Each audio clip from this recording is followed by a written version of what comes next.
ஆன்மீக உறவுகள் அனைவருக்கும் என் அன்பான வணக்கங்கள். நாளைய தினம் 20/3/2025 வியாழக்கிழமை பங்குனி 6 தேய்பிறை சஷ்டி வருது.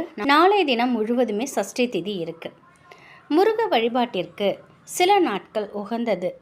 அதில் ஒவ்வொரு வாரத்தில் வரக்கூடிய செவ்வாய்க்கிழமையில் முருகப்பெருமான வழிபாடு செய்வது நமக்கு நல்ல பலனை கொடுக்கும். அது மட்டும் இல்லாமல் நட்சத்திர வழிபாடு செய்வது, ஒவ்வொரு மாதத்தில் வரக்கூடிய இந்த கிருத்திகை நட்சத்திரம் வழிபடுவது நமக்கு இருக்கக்கூடிய அனைத்து கஷ்டங்களையும் தீர்க்கும். இது எல்லாத்தையும் விட திதி வழிபாடு ரொம்ப ரொம்ப சிறந்தது. அது மாதத்தில் வரக்கூடிய சஷ்டி திதி. ஒவ்வொரு மாதத்துலேயும் 2 சஷ்டி திதி வரும். ஒன்று தேய்பிறை சஷ்டி, இன்னொன்று வளர்பிறை சஷ்டி. இந்த தேய்பிறை சஷ்டி ரொம்பவே விசேஷமானது. வியாழக்கிழமை என்று வருவது தான் ரொம்ப ரொம்ப விசேஷமானது. நம்ம முருகருக்கு இந்த ஒரு தீபத்தை என்ற நாளில் நம்ம ஏற்றி வழிபாடு செஞ்சோன்னா நம்முடைய கோரிக்கைகள் எல்லாமே நிறைவேறும். அது என்ன தீபம், எப்படி ஏற்றணுங்கிறது தான் இந்த பதிவில் நம்ம பார்க்க போகிறோம். இந்த தீப வழிபாடு செய்யும் நாளில் அசைவம் சாப்பிடக்கூடாது. சஷ்டி தினத்தன்று நாளை காலை எழுந்து குளிச்சுட்டு பிரம்ம முகூர்த்தத்திலேயே நீங்கள் குளிச்சுட்டு பூஜை அறையில் ஒரு தீபம் ஏற்றி எம்பெருமான் முருகப்பெருமானை வேண்டிக்கோங்க. நாளைய தினத்தில் விரதத்தை நீங்கள் தொடங்குங்க. சாப்பிடாமல் விரதம் இருந்து வேண்டினால் நல்ல பலன் கிடைக்கும். முடியாதவங்க நீங்கள் சாப்பிடாமல் உங்களுடைய உடல்நிலை பொறுத்து அதுக்கு தகுந்தாற் போல் நீங்கள் விரதம் இருக்கலாம். எளிமையான உணவுகளை உட்கொண்டும் விரதம் இருக்கலாம். இல்லைனா பால் பழம் அதை சாப்பிட்டும் நீங்கள் விரதம் இருக்கலாம். உங்களுக்கு எப்படி இருக்குது, உங்களோட உடல்நிலை எப்படி இருக்கோ அதுக்கு தகுந்தாற் போல் நீங்கள் முருகப்பெருமானை வழிபாடு செய்யுங்க. நாளைய தினத்தில் மாலை நேரத்தில் முருகப்பெருமானை மனதார வேண்டிக்கிட்டு இந்த தீப வழிபாடு நீங்கள் செய்யுங்க. இதற்கு 2 வாழைப்பழம் உங்களுக்கு தேவை. ஒரு சின்ன தாம்பழ தட்டை எடுத்துக்கோங்க. அதில் மஞ்சள் குங்குமம் போட்டுலாம் வைங்க.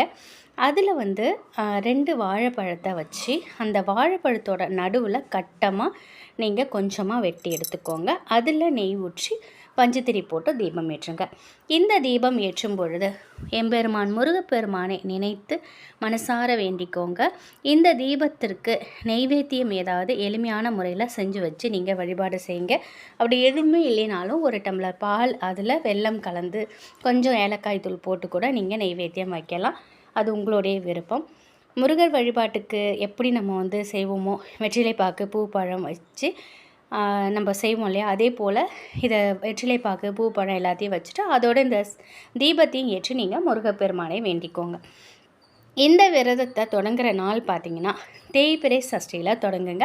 அதுக்கப்புறம் நீங்கள் வளர்பிறை சஷ்டியில் கூட இந்த தீபத்தை ஏற்றி வழிபடலாம். ஆனால் தொடங்கிறது தேய்பிறை சஷ்டியில் தொடங்கிக்கோங்க.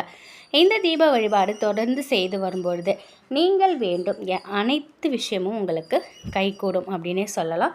அதுவும் குறிப்பாக குழந்தை பாக்கியம் இல்லாதவங்களுக்கு நிச்சயமாக குழந்தை பாக்கியம் கிடைக்கும். திருமண தடை நீங்கும். இது முழு மனதோட முருகப்பெருமானை நினைத்து இந்த தீபத்தை ஏற்றுங்க. நிச்சயமாக நல்ல பலன் கிடைக்கும். கடன் தீர, செல்வம் வளம் பெருக, வேலை இல்லாதவங்களுக்கு வேலை கிடைக்கிறதுக்கு, இப்படி பலவிதமான நம்முடைய அனைத்து வேண்டுதல்களுக்கும் நம்ம சஷ்டி அன்னைக்கு நம்ம விரதம் இருந்து வழிபாடு செய்யலாம். நம்முடைய அனைத்து பிரச்சனைக்குமே முருகப்பெருமானை மனசார நம்ம நினச்சி வேண்டிக்கிட்டு முருகா அப்படின்னு கூப்பிட்டா கூட நிச்சயமாக முருகப்பெருமான் நம்முடைய வேண்டுதலுக்கு செவி கொடுப்பாங்க. நிச்சயம் நம்முடைய வேண்டுதல்களை நிறைவேற்றி கொடுப்பாங்க. எப்பொழுதுமே வரக்கூடிய வாரம் வரக்கூடிய செவ்வாய்க்கிழமையும் நீங்கள் முருகப்பெருமானை வணங்குவதை தினமும் நம்ம முருகப்பெருமானை வணங்கலாம். இருந்தாலும் செவ்வாய்க்கிழமை கிருத்திகை நாள் சஷ்டி திதிலாம் ரொம்ப ரொம்ப விசேஷமானது. நாளைய தினம் வேல் இருந்ததுன்னா வேலுக்கு அபிஷேகம் செய்யுங்க. முருகப்பெருமானோட சிலை இருந்தாலும் அபிஷேகம் செய்யுங்க. வேல்மாறல் ஒழிக்க விடுங்க. கந்தசஷ்டி கவசம் ஒழிக்க விடுங்க. இப்படி உங்களால் முடிந்த அளவுக்கு நாளைய தினம் முருகப்பெருமானோட உங்களுடைய கவனம் முழுவதும் முருகப்பெருமான் மீதே இருக்கிற மாதிரி பார்த்துக்கோங்க. உங்களோட வேலையையும் தொடர்ந்து செஞ்சுட்டு வாங்க.